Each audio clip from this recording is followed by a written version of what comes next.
I am going to share my screen.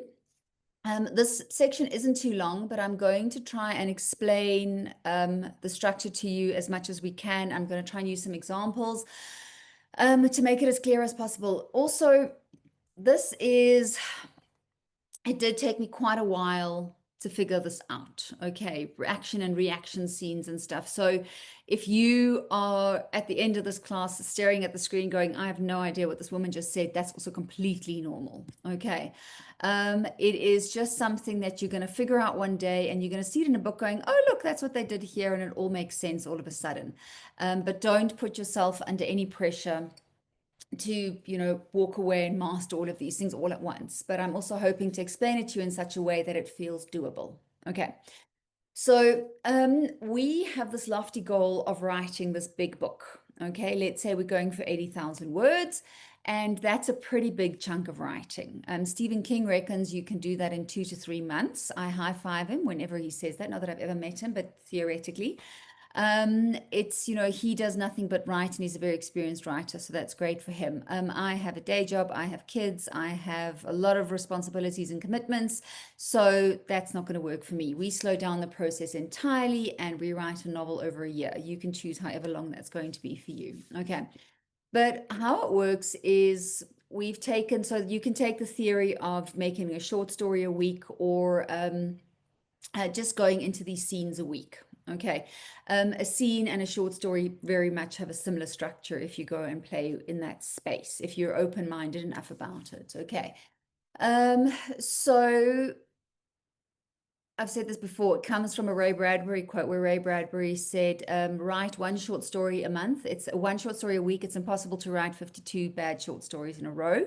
And I remember going, this guy's crazy. No person can write a short story a week. And then we wrote one short story a month and I was kind of getting bored. And then after that, I built up my writing muscle and then I was ready to do one a week. Okay.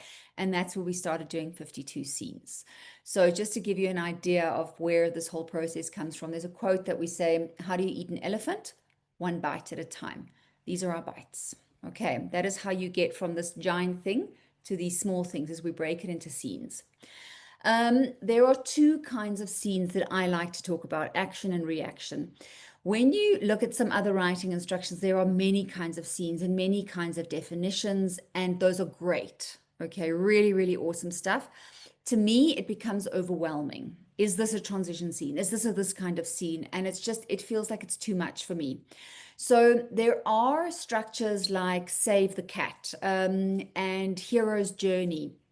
They have lots of plot points, and that's great. If you like writing with that, those beats in 30 day in Save the Cat are awesome. But for me, when I'm writing a first draft, I find it very restrictive.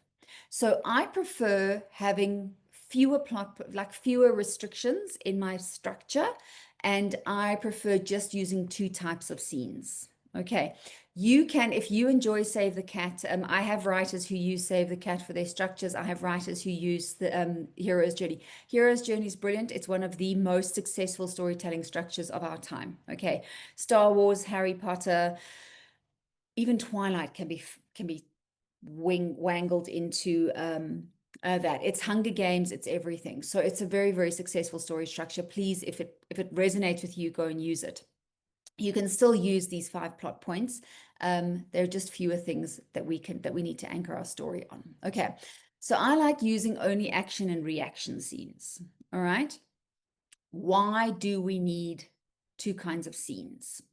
Action and reaction scenes can also be called scene and sequel. It's Dwight V. somebody, I cannot remember his surname at the moment, who wrote it very, very many years ago. If you Google scene and sequel plus the word Dwight, you'll find his name and his book. It's quite old, but the theory still holds.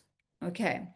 So we have a scene and a sequel, which I like to call action and reaction. I find those names more descriptive. Okay. So scenes and sequel give us rhythm, which give us momentum and plot and emotional depth in our story. So that's why we need both. The one gets us going and the other one tells us why we should care.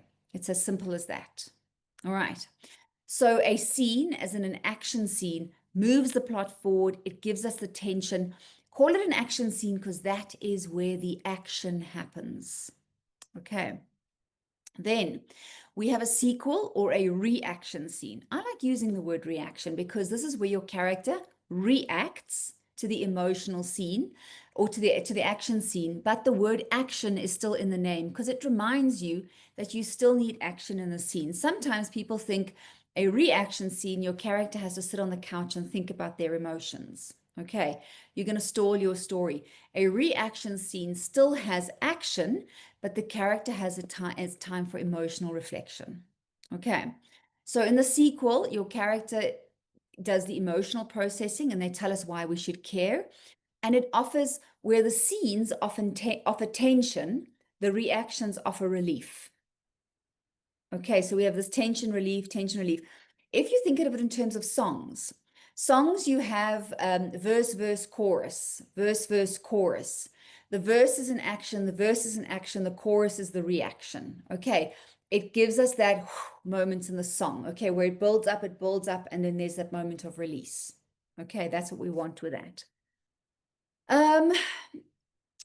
It's all about finding the right balance between your action scenes and your reaction scenes. Okay. If you have too many action scenes, your story's going to feel like this and it's never going to stop and we're going to race to the end and your character's not going to know what's going on and it's going to, okay, it's like, okay, it gets too much. If you have too many sequels, your story is never going to finish, and we're going to be here forever, and the story is going to carry on and carry on and carry on, and nothing is ever going to happen. Okay, we don't want that. We want a story that goes a bit faster and then slows down, and then some more action, and then I need a moment there. That is what we want to achieve with our action and reaction. Okay, now, it's not a matter of going action, reaction, action, reaction, action, reaction, because then your story is also going to come across like a stuck record. It's going to go 1, 2, 3, 4. We don't want that. Okay. So you will have to figure out the pacing of your story. And because scene and sequel, this is a pacing technique. Okay. Action scenes, speed up your stories. Sequels, slow down your stories. Okay. So each story will have its own pace, but it is good to be aware of the technique. Okay. Some stories are slow, they meander like rivers. Other stories are like tsunamis. They knock you off your feet and they don't let you go. All right. This is where you need to figure out where your story goes. As I said, you do not alternate action, reaction, action, reaction. You follow the needs of the story. Genre is also going to be an indicator. Okay. If I am doing memoir, if I'm doing romance, if I'm doing drama, those stories, given their nature, leave more room for emotional exploration. Okay, because I'm invested in the feelings. That's why I read romance. I want to know how they feel. Memoir, I want to walk a mile in someone else's shoes. I want to feel what they were feeling. Family dramas these are all about the emotions. Okay, with a no, I keep thinking about other things and I want to tell you 20 things at the same time. Okay, so in the genre, I want that there's some genres that just need more emotion. Okay, when I'm writing crime, okay, and my detective has to go catch the serial killer and like someone's life is on the line, I don't want him crying in his whiskey. Okay, I want him putting the glass down on the bar stool, going, man, I'm going to catch this guy and hitting the streets. Okay. If it is an action adventure, I want them out there hunting down the treasure. Okay. I don't want them moping on a pile next to the sunken boat going, oh, woe is me. Okay. There will still be emotional scenes in the crime and in the action adventure, but a lot less than there will be in a drama or a memoir. Okay. Now, the risk we run with this is a lot of first-time writers write their entire first draft as a reaction scene. They're explaining why the events happened. They're explaining why they felt this way. They're explaining why the characters acted a certain way. For a first draft, that's fine, but we have to be aware of the fact that we're doing it. And then we have to flip and make our stories action scenes, lots of pacing. Readers love action. Okay, that is why we need these things. All right. Very quickly, some terminology you might come across: beats, scenes, chapters. Beats are inside of scenes. Scenes are inside of chapters. Okay, so beats are small points in a scene. Scenes, usually 3 scenes make up a chapter. Okay, again, actions, reactions, chapters are all pacing techniques. I don't want you to be obsessed about how our chapters work. Okay, writers love wanting to figure out chapter. Pacing is one of the last things I do in 52 scenes because you don't know what you have yet. All right. And there is no rule that says it has to be 3 scenes to a chapter. I would rather let the story evolve and tell you where the breaks naturally occur. Okay. Now, what is an action scene? All right. An action scene, as I said, is where the action happens. All right. An action scene has a specific structure. An action scene has a goal.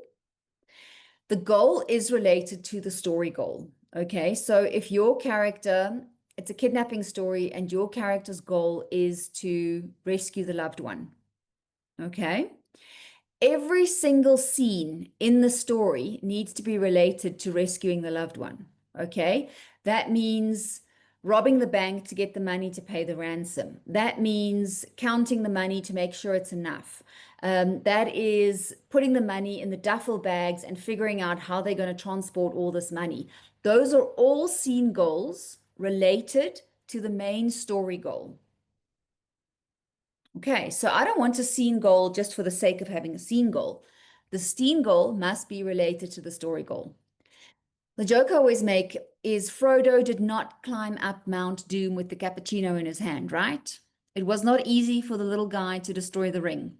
He had a very, very hard time doing it. So every scene requires some kind of conflict. If you do not like the word conflict, use the word contrast, use the word challenge, use the word complication. Okay. Every scene needs some kind of complication. A complication does not have to be negative. It can be positive as well. If your character is offered a job, that's fantastic. That is a great opportunity for them, but it can cause conflict. Okay. And then every scene ends on something that we call either a disaster or a hanger. Okay, so let's look at an example. So let's say your character is unemployed. Okay, their goal is to find a job, and that is what they need. They don't have money, their kids don't have food to eat. They're standing in the supermarket, they're counting out their last coins, trying to buy a box of cereal. Okay, that is the complication. The goal is they need to find food for their kids. They don't have food, they're unemployed. The conflict can come in where someone approaches this character counting out their coins, and they can say, dude, I have a job for you. Do you want to come do this job? Amazing. Yes, please. Thank you. Sign me up. They're going to say yes to the job. Okay. When the character says, okay, awesome, meet me on this and this corner, it's not a great neighborhood, for example. Okay. It's a very, very dangerous place where they have to meet. So now the character is rather uncomfortable, but they agree to the meeting. So the goal was to buy cereal. The conflict is they were offered a job. Fantastic. The disaster is they have to go work somewhere where it doesn't seem too cool. They're a little bit uncomfortable. Okay. Now, can you see what I've done with that disaster? That disaster gives you the next scene goal, because now the disaster is I have to meet this character here, but I'm uncomfortable. So that is how you link your scenes. My next scene goal is I have to go meet this character. Okay, I'm standing, I'm a little bit uncomfortable, I'm very nervous, it's a dangerous neighborhood, what's going on? Okay, but I'm here, that's what I'm doing, I have the job, this is good, I'm going to earn money for my family. Okay, so goal is to meet this guy, the conflict is I'm uncomfortable, it's not so great. The disaster is he realizes he's just been hired by a drug dealer and he has to go drop off drugs. Okay, not exactly what he had in mind. Okay. Next scene, okay, he has to go drop off the drugs. That's what he does. He drops off the drugs. He's terrified. He's never done this before. He's so scared. What's going to happen? The disaster is he walks away with a wad of money. It's more money than he's ever seen in his entire life. Okay. Can you see? I've just given you 3 action scenes. Okay. Now my character is going to go home and he's going to sit on the couch and he's going to go, I have all of this money. Wow. This is a lot of money, but I'm a good person. I don't know if I'm comfortable with this. This is not the right thing to do, but now I have money to buy food for my children who are really, really hungry. Okay. So what does my character do? He says, I'm going to just do this once more, and then I'll have enough money to buy shoes for everyone for the winter, and then it's done. Okay. That structure I've just given you when he's sitting on the couch was my reaction scene. A reaction scene has emotion. He's sitting on the couch going, this is more money than I've seen in my life. I'm so relieved. I can buy food for my kids, but this is wrong. I'm a good person. I'm not a drug dealer. The quandary is, I can't do this. This is not right. But my kids need to eat. My kids need shoes for winter. The decision is, I'm only going to do this one more time. Then I'll have enough money for the school shoes for winter, and then it's done. I'll go sign up for whatever welfare or whatever it needs to be. The action is where he texts the guy and says, okay, I'll do another drop. That action gives me my next scene goal where he's going to do the next drop. Can you see how they like weave together? Okay. So the action scene, there's a goal, there's a conflict, there's a disaster. The character wants to achieve a goal. Something complicates the pursuit of the goal. This leads to a failure, a partial failure, or a twist. So when he gets hired to do the job, that's not a failure or a partial failure. That's a twist. He's hired to become a drug dealer. I'm once again going to work on more positive stories, but right now we're dealing with drug dealers. Okay. So those are the action scenes. Now, how do you know when to have an action scene and when to have a reaction scene? It depends on what happens in the action scene. If your characters are bank robbers and they have to escape the bank, okay, surrounded, police, getaway cars cut off, what are they going to do? They're going to flee out the back door and the partner is shot, okay? That is a very big emotional scene. Your best friend from childhood is gunned down in front of you. You don't have time to stop. You grab the money and you run. Okay, because that is what happens in an action scene. Your character does not have time to deal with their emotions. When bullets are flying, when the timer on the bomb is ticking, when someone is screaming on your face, in your face, telling you you're the worst human being that ever lived, you do not have time to go, I really should have listened to my mother and gone to university. Okay, that's not the time. When bullets are flying at your head, those are not the thoughts you are having. Okay. When you have the money, you've left your friend for dead in the street and you're hiding behind a dumpster, hoping the police don't find you, you have a few moments to go, this was not the best decision I've made. Okay. Why am I doing this? I could have been so successful and now I'm a bank robber. Okay. Can you guys see when and where you have to use action and reaction scenes? Okay. So goal, conflict, disaster. Escape the bank. The conflict is the partner is shot. The disaster is he grabs the money and runs. He leaves his buddy for dead. Okay. The reaction scene, oh my goodness, my friend is dead. This is so terrible. What must I do? How am I going to get to the getaway house or to the safe house? I need a getaway car.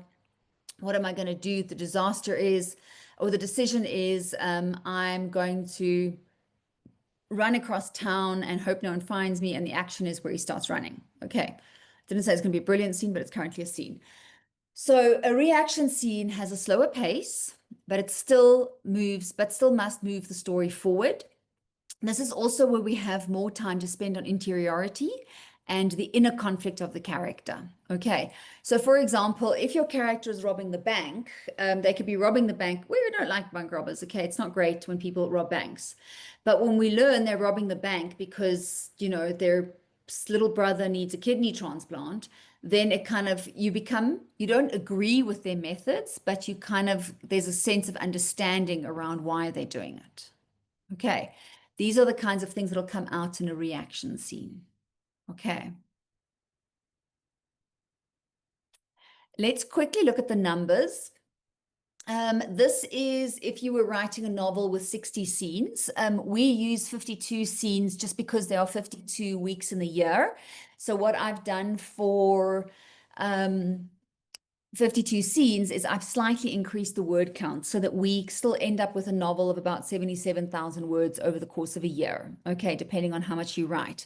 But roughly, so these numbers are just a guide. Please, you are going to figure out your own process, your own numbers in this, okay? But roughly, if you had 80,000 words, you could end up with 60 scenes, okay? If you have 60 scenes, you will have about 40 action scenes, but only 20 reaction scenes.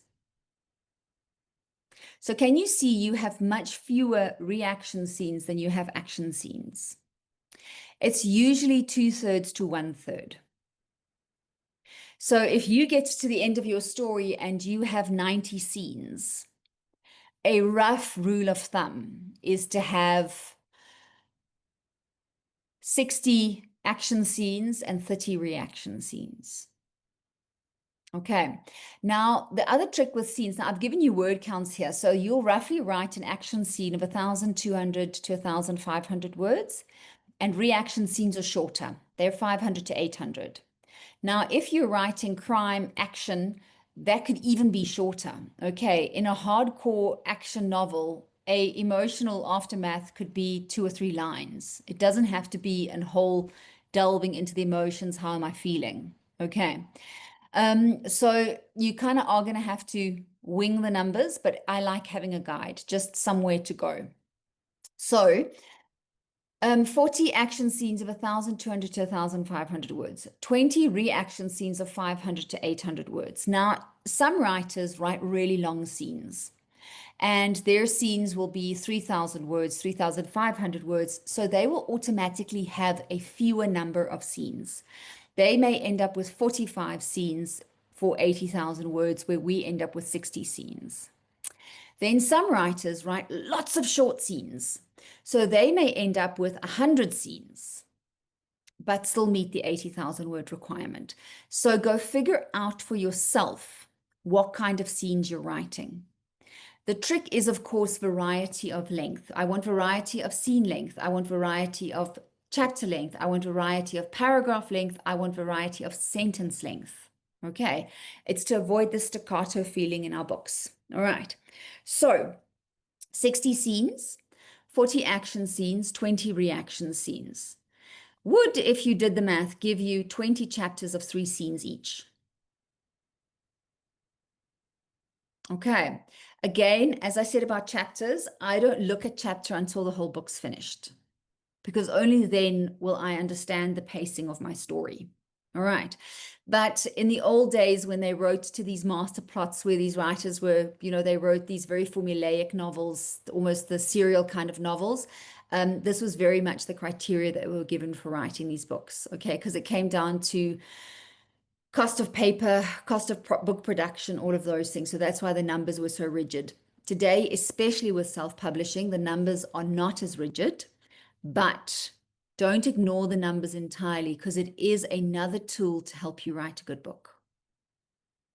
Okay, so how do you identify scenes in books? Is we use manuscript formatting. Okay, now for those of you who have never worked with manuscript formatting or have a hard time remembering, I'll give you this document that I've taken a picture of here. I'm going to drop it in the chat very quickly, and I will make sure to include it under the education tab as well. So this is manuscript layout. If you fill this in, you will receive it in your inbox. Where does this go? Dun, dun, dun. That's the guide to manuscript formatting. It's this image that I've shown you here now. So as you can see, with manuscript formatting, we use double line spacing. We indent our paragraphs and we indent our dialogue. We do not put spaces between our paragraphs. So can you see over here, these are all indents. These are paragraphs and dialogue. Okay, if you look here. Here is a whole piece of white space. That white space indicates a new scene. Okay, this image is a little bit clearer. Okay, can you see here? It's indented because it's a new paragraph. Here is a white space. That means it's a new scene. Same goes here. Here's a paragraph. Here's dialogue. Here they've used the asterisks. Here's a new scene. Okay, so it is a visual representation to help guide us through our scenes. Because we don't write books in these solid blocks of text, right? We break them up into these small chunks. So by using manuscript formatting, it's a visual aid to discern where our scenes start and end. Remember this image from the plotting class that we did? Okay, so when I talk about these scenes, they all have a function as well. But remember, there were 5 primary scenes that we used. The first scene is the inciting moment. What is the function of the inciting moment? Is that gives us the story goal. Okay, so when I go goal, conflict, disaster, in an inciting moment, that would usually be the goal is usually the character's everyday goal. If he's a lawyer, he goes off to the office to be a lawyer. If she's a school teacher, if she's a doctor, she goes off to be a doctor. Okay, that is usually the story goal. Then there is some kind of conflict, some kind of change in that scene, which gives us a new story goal. Okay, so let's say the doctor is on her way to work. Conflict is there is a huge car crash in front of her. The disaster is she drops everything, she starts saving lives, and she sees the person she's about to resuscitate as someone she knows from her past. Who is it? What is the decision she has to make? Okay, is she going to save them? Is she not going to save them? If she does save them, what are the repercussions? Scene goal. If she does a story goal. If she does not save them, what are the repercussions? Story goal. Okay, it depends on the kind of story you're telling. Then the next 3 really important scenes. Remember we said we're breaking our story down into quarters, quarter 1, quarter 2, quarter 3, quarter 4, and each quarter starts with a plot point. The plot point is where we re-evaluate the story goal. Does the story goal change, or does the story goal stay the same? If it changes, the next quarter is the pursuit of the new goal. If it stays the same, we have to figure out how the stakes were raised. What has become more dangerous? What is the bigger risk that's being posed? What is going to happen if they lose? It has to be worse. So let's say it's our kidnapping story. The inciting moment, the goal resulting from the inciting moment is to rescue the loved one. The first plot point is they realize something horrible. She realizes her husband is behind the kidnapping, and it's the child's own father who orchestrated it to get insurance money. Okay, huge plot point, terrible. So now how does her goal change? Her goal does not change because it's still to rescue her child. Okay, but how have the stakes been increased? Is she no longer has the support of her husband because she realized he's the one who orchestrated this whole thing. She may not have access to all his money because he's a mob boss anymore. Okay, so whatever it is, that is how I've raised the stakes. Let's say in the second plot point, the loved one is accidentally killed, and now instead of being a rescue story, they can't rescue anyone because the loved one has been killed. Okay, then the story goal is going to change. The story goal is going to change because then it becomes a revenge story. Making sense? Okay, inciting moment gives you the goal. The first, second, and third plot points change the goal, or the goal stays the same, but the stakes are increased. And then remember, there is only the final scene is our ending, number 5. There are only 3 options for the ending. The character achieves the goal. The character fails to achieve the goal, or we don't know whether the character achieved the goal or not. Can you see how important knowing your goal is? If you do not know what your story goal is, it's going to be incredibly difficult. Not impossible, but definitely difficult. Okay. And when I talk about a story goal, I don't want my goal to be finding myself or understanding the universe. I want it to be a concrete goal. Rescue a loved one. Learn why they lied to me my entire life. Find the treasure. Okay. Make it a concrete goal, because when you get to the end, you have to decide whether they achieve the goal or not. So finding yourself, or for your character to find emotional fulfillment, is incredibly difficult because your character is not Wally. You cannot find your character. Okay. They're there on the page. Okay. They have to have been in pursuit of a story goal. Okay, there needs to be something physical for them to achieve or fail at. Rocky wanted to win the fight. What are the Liam Neeson kidnapping stories? The goal is always to get the loved one back. That goal does not change. Okay. The goal of Hunger Games is to survive in the arena.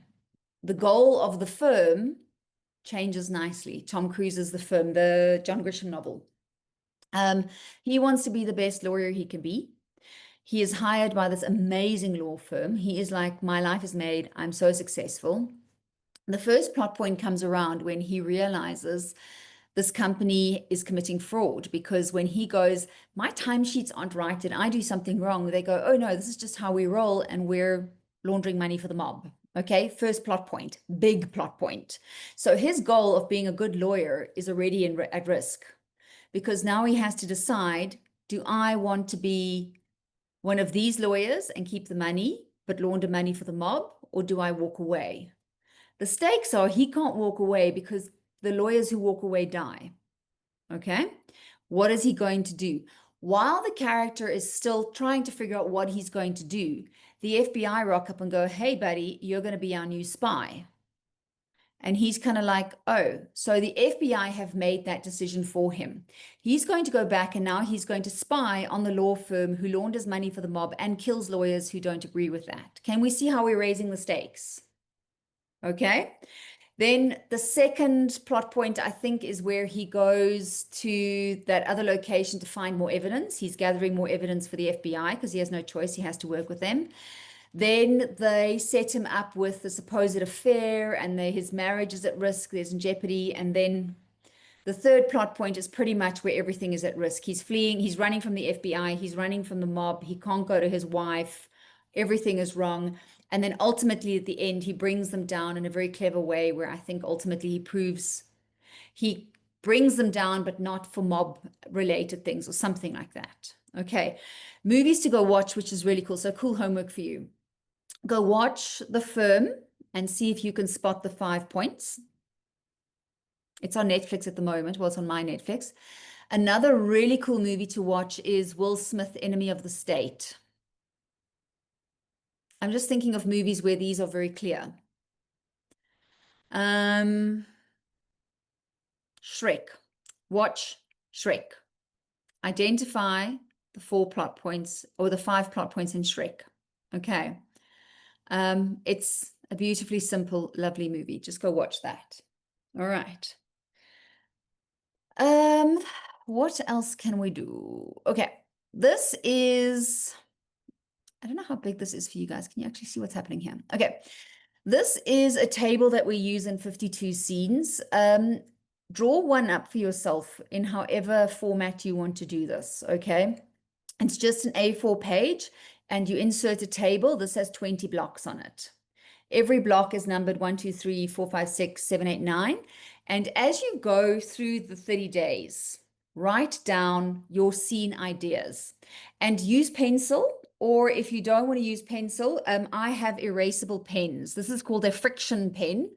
It's an Frixion. I don't know if you find it anywhere else in the world, but you need to find an erasable pen. Okay, there's my little eraser on the end, and I can erase this. Okay.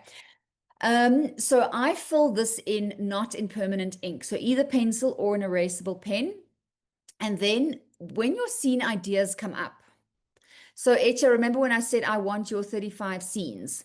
Go and fill this in for the scenes you have. So your 10 or 18 scenes you already have, go fill in the ones you have. And then you go and write the rest, these ideas that come up in the next 26 days.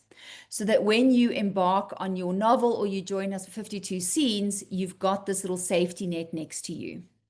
Okay, the chapters are in here, but ignore the chapters, but just use this as a guide, because what this also helps you with is you think, oh, I have so many ideas, so many ideas. But when you start writing them down, you realize you have maybe 37 ideas and you need to get all the way to 52 or 60. Then 37 is too short. You have to, you learn that you have to see more, you need to brainstorm more scenes. Okay. You guys are all looking very, very serious. There is hope. It's not that bad. Okay. This is what our action and reaction templates look like. You can go and just make your own version of this. I, in the beginning, use these, but at the moment, or at this stage when I write, all I just do is I'll jot down CGD or DSGCD, and I'll just write very quickly goal, conflict, disaster, goal, conflict, disaster, goal, conflict, disaster, goal, conflict, disaster. And then that's how I'll get to the end of my scenes. Okay. So go make documents like these for you. It is very, very helpful. And it does help. So what this does, it creates a visual representation of your novel, which really, really helps you to keep track of what you've done and where you want to go. Okay.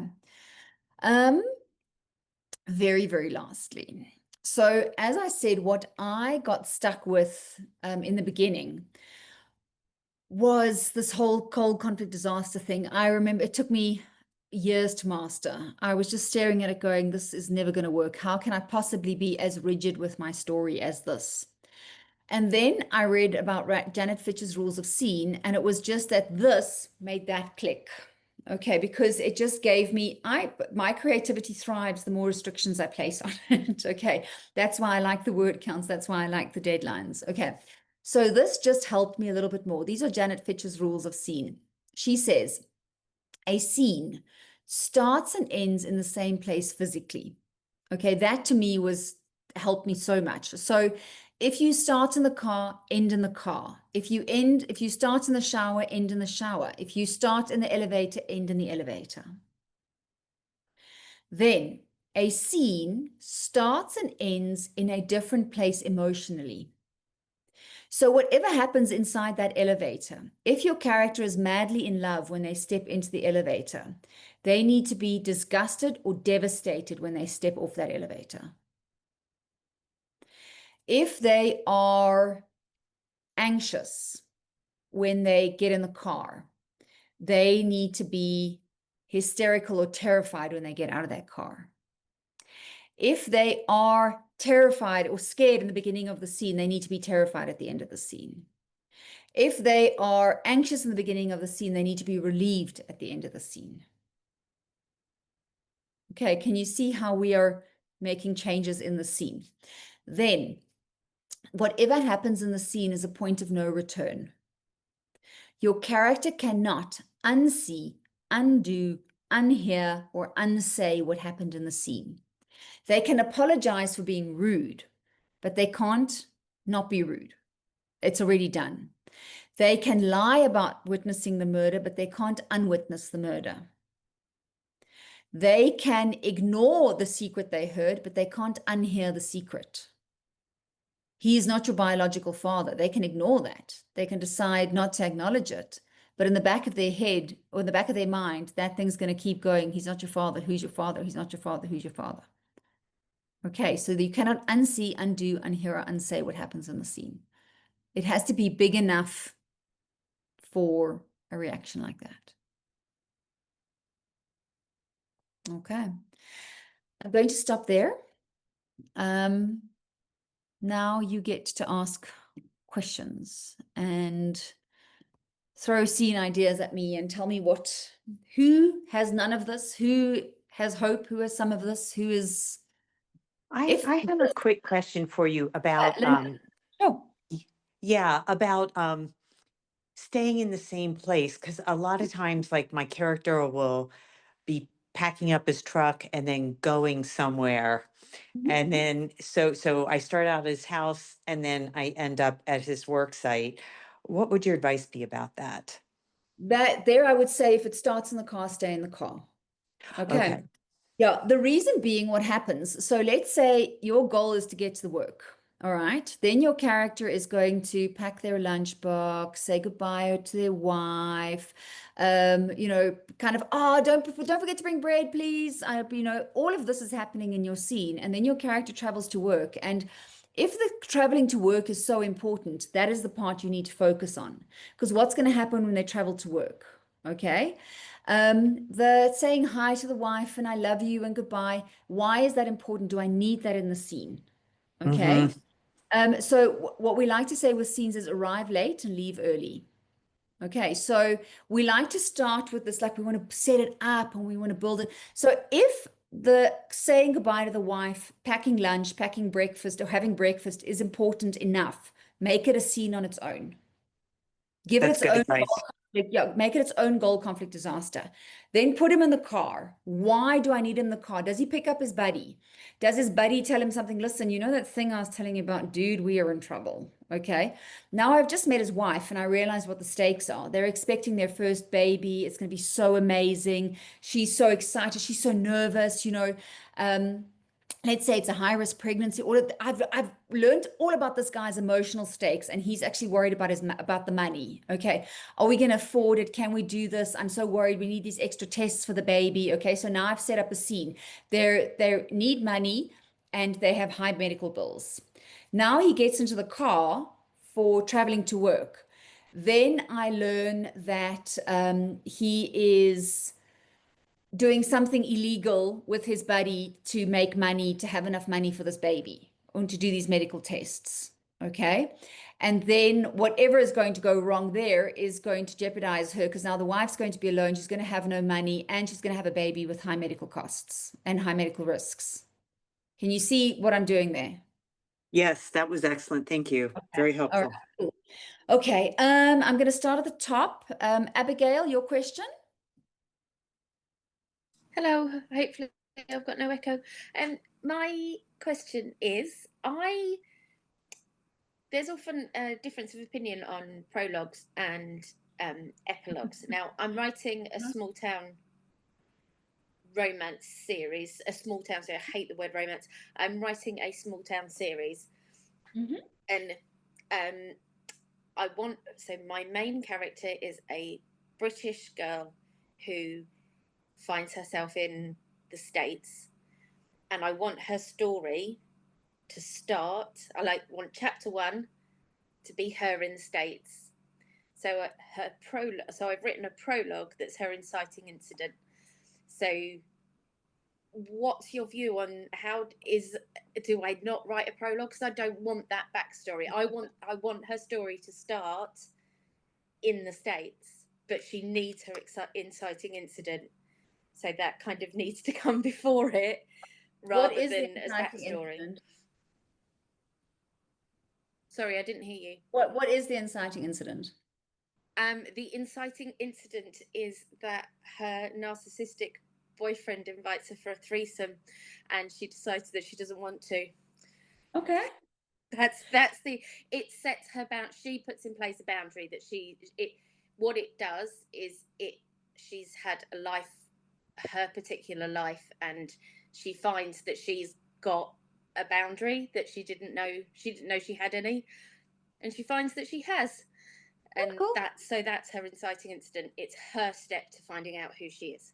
So okay, the journey. All right. Rule of thumb: 99% of the time, no prologue. Okay. No, it is going to take away from your inciting moment.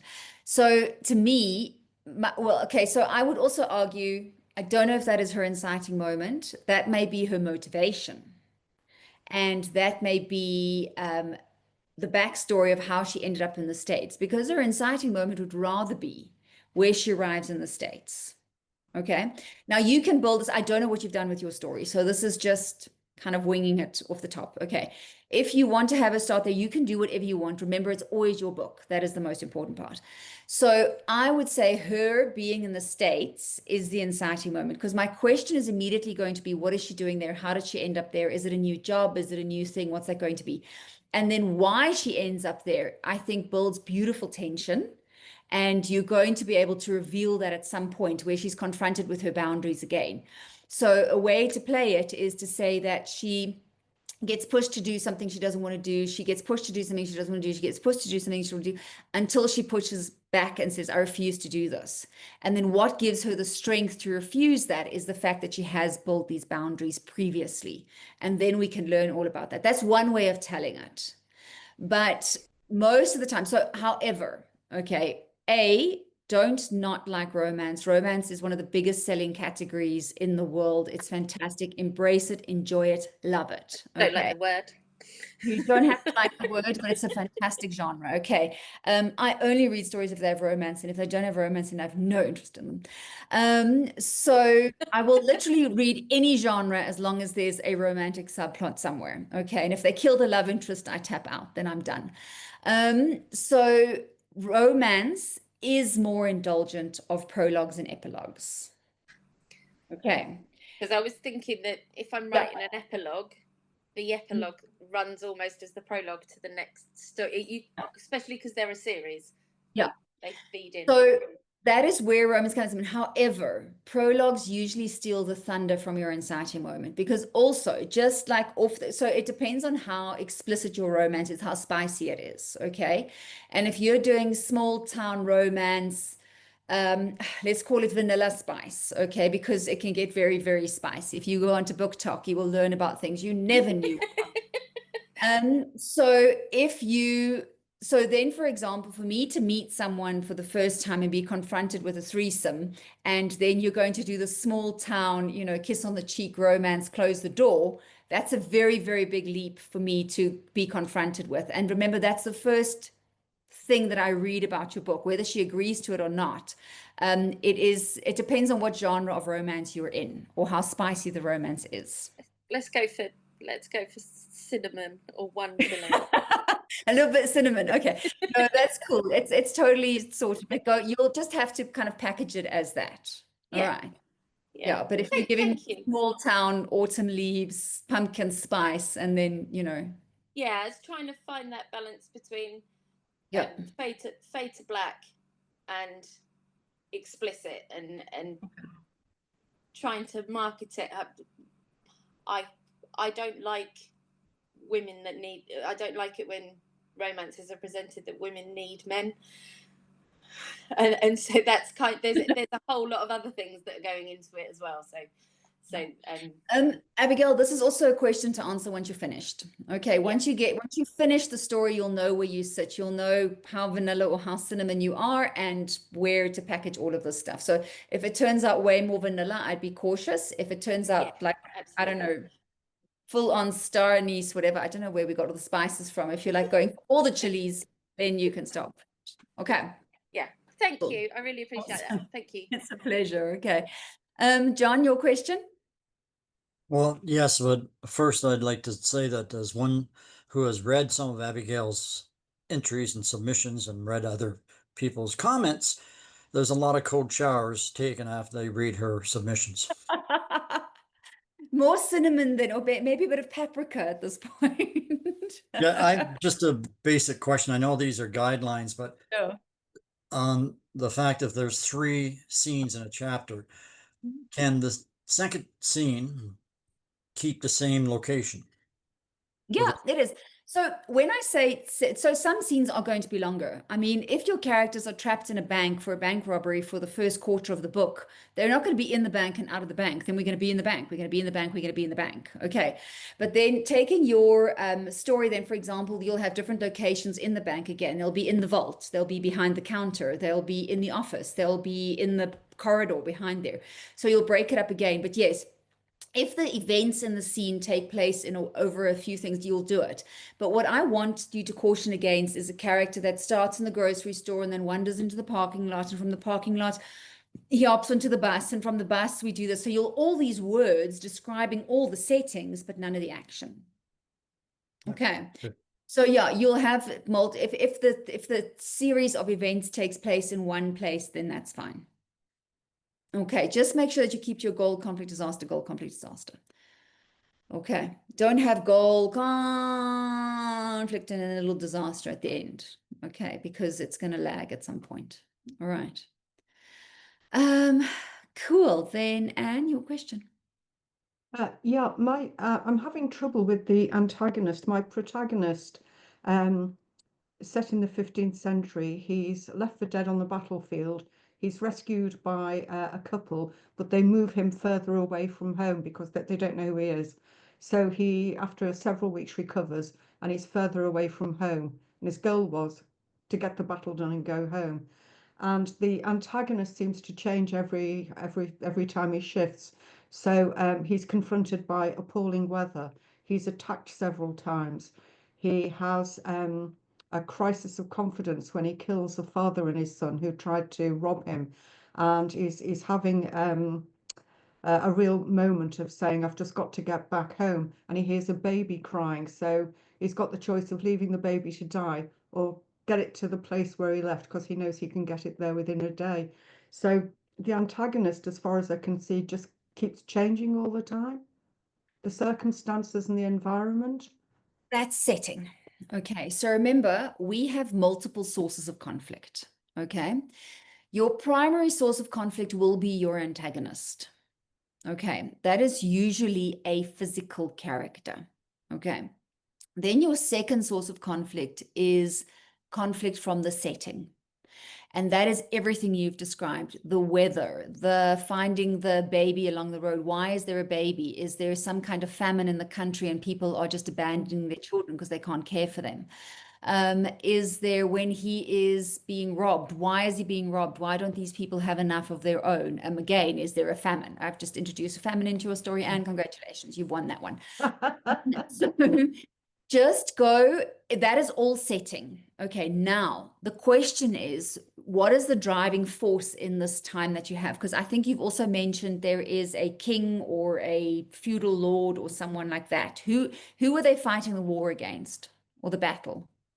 Right, there was a battle for the throne, and the Okay. side that Edric was forced to fight on lost. But the Okay. king is not in the story much. This is purely Yeah. about the everyday challenges of my protagonist Yeah. getting But from A to B. the king is the one who makes the laws that complicate his life. So let's say, for example, this new king has been put into place and he says, okay, I want all your wheat, I want all your money given to the church, and that's why there's this drought or this famine or whatever this is. Okay. So now the king has put this law in place to say that I'm taking all your food, I'm taking all your money, and throw in your daughters while we're at it. Okay, let's add all the conflict that we possibly can. Okay. Now that king made the law, but the king is happily sitting in his warm castle. Who are the king's enforcers? Okay, so let's say, for example, he got taken away from the battlefield. Now they're considering him a deserter, or they're considering him he was supposed to be arrested. If you survive the battle, you automatically arrested because none of the soldiers were allowed to leave the battlefield, for example, and he was taken away by this couple. Then the people who are in pursuit of him by order of the king become your antagonist. Okay, so let's say, for example, your character is fighting I don't want to use a political example. I just need to think of a better example at this point because I cannot stomach any more politics at the moment. But let's say your character is fighting a government, a certain stance in the government. They're protesting against that. And then the laws have been put in place by the government, and those people sent to execute the laws, they're the minions of the antagonist. But those people, like it's the sheriff in Robin Hood, whoever that is. The sheriff is ultimately who Robin ends up fighting face to face. That is what you need. You need your character to fight someone face to face. Okay, thank you. Do you have someone like that you can use? Well, because he's moving across country all the time and keeps getting deflected off the way home, there isn't really one particular person who ever comes along and says you're not going there. He has to accept, for example, that he needs to travel with companions because he keeps getting attacked on his own. But Yep. by making the decision to travel with someone, to ally himself with a merchant going elsewhere, he's moving himself further away. So it seems to be circumstances all the time rather than any one person coming along and having an overarching vendetta against him, for want of a better way of expressing it. You can decide. I mean, Anne, if you can pull it off like that and do it, you're just making it harder for yourself to be able to say that this is what it is, you know, because when you get to the end of the story, you want to be able to say, did they achieve the goal or did they not achieve the goal? So if he just went a little merry walk and he arrives back home, it's kind of going to be, all right, what did we learn? What were we invested in? Because that conflict with the antagonist is what forces the inner change or your inner conflict. So remember, we have the outer conflict and the inner conflict. So it sounds like you have glorious outer conflict, but how does it affect the character, like emotion? What is the arc that we're dealing with in this character? Because that is why we put this conflict. And that's when we get to the dark night of the soul, your character is going to need to be able to, you get through the dark night of the soul by confronting or dealing with the inner conflict. And once your character has resolved their inner conflict, that's the character wound. Okay. Is he the super good person? So no matter what happens, he must help people. Okay. And that's when he gets robbed because he wanted to help this supposed father and son, or he does stop to help the baby. And every time that takes him away. So his own good heart is the thing that gets him into trouble.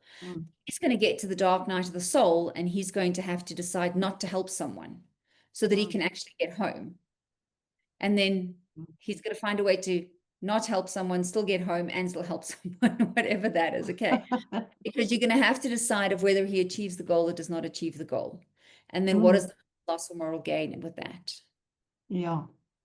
Right. Okay. Yeah. He does get home. The dark night of the soul is that he slogged his way back and he's greeted by a heavily pregnant wife, which he wasn't expecting.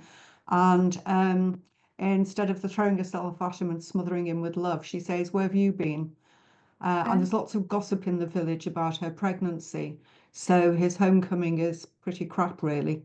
Anyway, I'll give a great deal of thought to this and see Okay. where I can Well, shift it. then you can put the wife up as the antagonist. Uh-huh. Okay. Remember, she doesn't Oh. have to be evil. Okay. She's just in conflict. Mm. So his goal would be to get home, happy wife, happy life, can't wait to have babies. And then he gets there going, oh, there's like a whole baby here, which I didn't know about. And then that can be his disappointment. So if you set it up the whole time, you know, like let's say, for example, he is on the road and there is this beautiful woman who wants to seduce him. And he goes, no, I have a lovely wife. I can't do this. I'm not going to do that. You know, everything he gives up to get to this wife, doesn't matter what it happens. And then she ultimately disappoints him in the end. Then go and play with that. But then you're going to have to, it's hard if the antagonist isn't in physical contact. So how does, because the antagonist contributes like 50% of your conflict. That's great, Mia. Thanks. Yeah, lots of ideas luck, there. Right. Thank you. I don't know if it's going to help. Needed. All right, cool. Okay, Mark, your bye. question? Yeah, you actually you answered part of it, because I've got that same issue where the mano a mano, good guy, bad guy, is really not what I want to do. It is a very conflicted story, but some of the conflict is with systems. You know, you said a government, for example. Granted, it's going to be an agent, but you know, I think more like Game of Thrones, where you've got multiple sources of conflict. I'm not doing 35 points of view, mind you. I've got a primary point of view, but that primary character has multiple groups coming at him from different angles, and he's in conflict with all of them. And the trick is going to be navigating between them. So there's not going to be one character, one antagonist. There's multiple, and some of them remain hidden. So it's a little, you know, I'm trying to figure out how I want to finesse that. Okay. What genre are you writing? Dark religious fantasy, sort of epic fantasy with a dark religious What tone. is your character's goal? The character's goal is he wants to identify who killed his friend, that occurs early in the story, and in the process, he discovered it's like kind of the classic conspiracy where you get caught up, something Yeah. a thriller where something terrible happens, and you think it's a little thing you're trying to find out, and instead you open up this massive can of worms. But he doesn't back down; he's going to push through anyway. Yeah. Okay. Who killed, in as few words as possible, who killed the friend and why? It was an accident, and it's a really complicated answer. So I hate to spend time doing it, but just to put it, let me see if I can shorten it. The church that he's involved in is using an entheogen to boost spiritual addiction to their services. Okay. Cool. And like any drug, it attenuates over time. So their donations, for example, are declining. So they ask the alchemical factory that's producing this stuff to come up with a stronger formula. Okay. And in the testing, it gets out accidentally, and his friend is exposed to this while it's still in the experimental phase, and it ends up in her being attacked for weird reasons I won't go into right now. And so it's more of a byproduct, but it's not a person attacked her. It's an industrial accident. How about that? Cool. Okay. So yeah, but they're going to try and cover up the conspiracy. So usually in Yes. fantasy, I always say it's one goal to rule them all. Okay. In Game of Thrones, everyone wants the Iron Throne. In Lord of the Rings, everyone wants the ring. Okay. In your story, it's your character they want to keep the secret. Okay. They don't want the secret to come out that we're drugging the people, whatever. I'm making this up. You can. No, that's good. That's good. So their goal is to keep the secret, and your character's goal is to figure out how this happened or what happened to his friend. It's as simple as that. Okay, Yep. don't overcomplicate it, especially with really big stories like that. It gets out of hand very quickly, but your goal is definitely going to change. Okay, because I'm assuming rather early on he's going to figure out, listen, my character, my friend was murdered by agents of this church. All right, now why did these people of the church want to kill my friend? I mean, he had nothing to do with this, etc., etc. Then he learns about the drugging and all of those things. So every time, each of your plot points is going to be he uncovers a bigger part of the secret and the stakes increase. He uncovers a bigger part of the secret and the stakes increase. Okay. So it's, if you think of how Game of Thrones starts, how simple it is when it starts, is the hand of the king has been murdered or has died. They don't know he's been murdered. The hand of the king died. That's how that story starts. Why is what we learn is the hand of the king was investigating, he was tracking down all the king's bastards. And the question arises, why was he doing that? And then we learn that he was investigating, or he suspected that the king's children weren't the king's children, biological children. Okay. His wife was off doing all kinds of interesting things. So that is how simple that story starts. And then it unfolds into this giant story. So there are multiple storylines coming together in that story, from Daenerys wanting the throne to the Jon Snow's family, the Winterfell people being hired as Hand of the King, Ned Stark being hired, the Starks. Ned King was hired as the king, Hand of the King, and then when he's murdered, his son makes a claim for the throne. Okay, so that is, keep it simple, and then as the story unfolds and explodes, that's when you'll start getting to it. But you are going to have to create some kind of minion to dispatch into the story. That is, for example, like Eye in the Sky, Sauron can't get up and walk around. Okay, he's all powerful, but he doesn't move. He can see everything, he knows everything, but he can't exactly stand up and go and catch Frodo himself. Therefore, he has minions. He sends the Ringwraiths out to pursue the Frodo, the hobbits.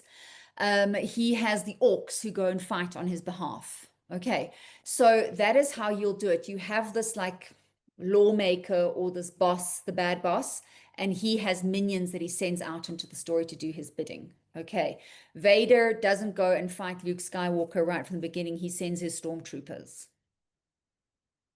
Make sense? It does. That's perfect. So you need to find some priestly brotherhood assassin badass people who are going to like kind of Sure. go and attack, who's going to chase down your character. Yeah, I got a few of those. I don't know, like an So are you saying, Wait. so, I mean, what I get the impression is you're supposed to pick one and make them kind of the figurehead for everything. But like, as you described exactly correctly, that it's an expanding story. I view it as being like a cast of, one antagonist after another, depending on which, it's like dropping a stone in the water. The first ring has one antagonist, the second ring has another, and so on. Yeah, but Think all of of it as those the rings of hell in Dante. all those antagonists are in employment of the church. There's multiple players. There's the church. There's a hostile empire. There's a couple of supernatural groups, and they're all in conflict with each other, like Game of Thrones. Okay, cool. It's just there. I would start small and then build out your ripples. Okay, don't try and throw it all at us in one time or at the same time. Good. Okay, Thank you. That's cool. wonderful. Go for it. It's a pleasure. If you think about Da Vinci Code, Dan Brown, where it's to figure out why that guy was murdered, and then we have that it's the Paul Bettany character who is the assassin on the ground, basically, but they're fleeing from the police, they're fleeing from the assassin, all of these people that they're fleeing from. Okay. Yeah, exactly. All That's why right. actually in my description I put Game of Thrones meets Da Vinci Code. Cool. Great. Go for it. Okay. Now we've just lost Kathy. I wonder where she's gone and what was her question. Okay. Anyone else with more questions? Who wants to throw their story into the class?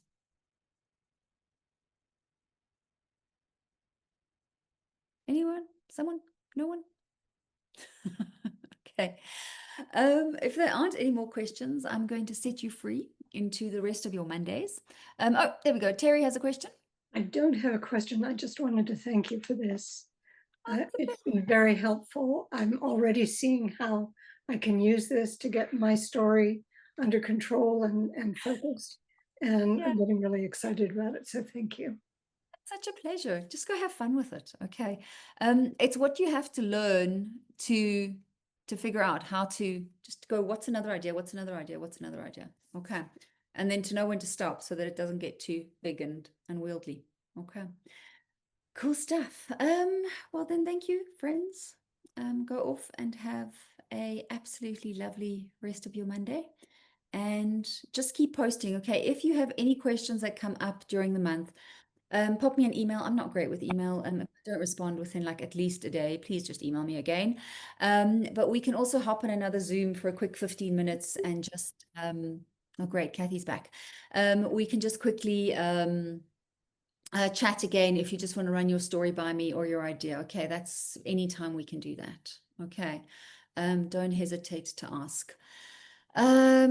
Just tell me what part of the world you are. That's usually my first thing that I need to know. Kathy, we lost you. That's okay. I'm on my phone now, so that works. Sorry, I'm glad you're back. Sorry, you had your hand up. What was your question? I'm so glad you're back. Okay, so I was listening to what you're talking about goals, and I was thinking that my little mystery story that I'm writing has 4 people really, because you got the kids, the girl and the 2 brothers and mother, and they talk about mother doesn't quite believe dad's dead, father's dead, but still bounces between dimension and reality. And it's like, would mother be the antagonist and the kids are the protagonist, or how would that, I mean, the goal is that they all want to find out who killed their dad, and mother may or may not know. Okay, right? But who killed the dad? Yeah. No, who killed him? I need So to know. like okay, I think it's mother. I really do believe it's mother, but All right. the dementia thing, Okay. I think it's her. Does she I really think. have dementia, or is she pretending to have dementia? That's what I want to know. Okay. I'm Yeah. still writing No, it. I I haven't. Yeah. Yeah. that, then it would be the mother. Okay. Even if the father was killed by accident, and let's say Yeah. he tripped and fell, and she's hiding that, she's the antagonist. Okay. So what you must always remember about your antagonist is they don't have to be evil, they don't have to be bad, No. they are in opposition. That is as simple. Yeah. What is my goal? Who is in opposition to my goal? If I want to find out who murdered him, who is hiding that information, that is who the antagonist is. Okay. Okay. Whatever your character's goal is, if your character's goal is to walk to the store to buy candy, who is stopping him? Is it the bully? Is it the pretty girl who wants to chat and Yeah. else? Whoever is that antagonist, okay, who is in opposition to the story goal? Okay. Or she might be just getting in the way. It might be one of the kids or children too. So, The kids okay. might be framing her because she conveniently, you know, because she has dementia. It's a very easy person to blame things on. So, Of course. yeah, and So, she isn't entirely sure what's but happened. So, are they it's horrible children? so if it's maybe it's not not yet. So the goal is to find out who killed father. Right now, I think it's mother because of her dementia. But I also have another, you know, it hasn't really opened up yet as far as the children. But I think there's one of the children that might have done it for profit, Hmm? you know, to get the you know, whole thing so they could run everything type of thing. So, but I mean, it but could be, for we example, could let's start say, off with mother as the antagonist and have maybe one of the kids turn out to be that, or does it have to be? remember the roles can change. So you can set up the mother as the antagonist in the beginning. So let's say she is, let's say she did kill him, but it was by accident and she is sick. Mhm. So there's not much you can do about that. Then the child knows it and the child covers it up. And the other child's Yeah. trying to figure out who does it. And they realize that their mother is the one who killed them, but who's covering it up? Then you Yeah. have to ask, yes, the mom is sick, but like, why would you want to cover this up? Why can't we, you know, admit it or say to Yeah. it, you know? Yeah. Okay. That helps. Thank Okay. you. Go and write the story. And if it's okay if you don't know it all the way from the beginning, but you'll get there eventually. Okay. Thank You you. have enough options and it's concrete enough, so I'm not too worried about it. Okay. Okay. Concrete story goals, friends. It makes it much easier. Okay. Cool stuff. Is that it, friends? Anything else? Okay. Go off and have beautiful, beautiful Mondays and just keep posting. If you fall behind a day, just keep posting. Please don't stop. Okay. If you end up with 25 days, it's 25 more than you had. Okay. Thank you so much. Would like you to have City because then you get a sexy little e-badge with your own name on it. It's very cool. Okay. Yeah. Of all the I'll do literary anything goals for a you badge. never knew. Excuse me? I said I'll do anything for a badge. It's so cool. It's your name on it. Okay. All right. But cool stuff, friends. Okay. Go off and have lovely Mondays. And then I will see you all again. Okay. Thank you, Nia. Thank Have, you. have a everyone. great evening. Thank you. All right. You too. Thanks, friends. Bye-bye. Bye. Bye. Bye. Thanks.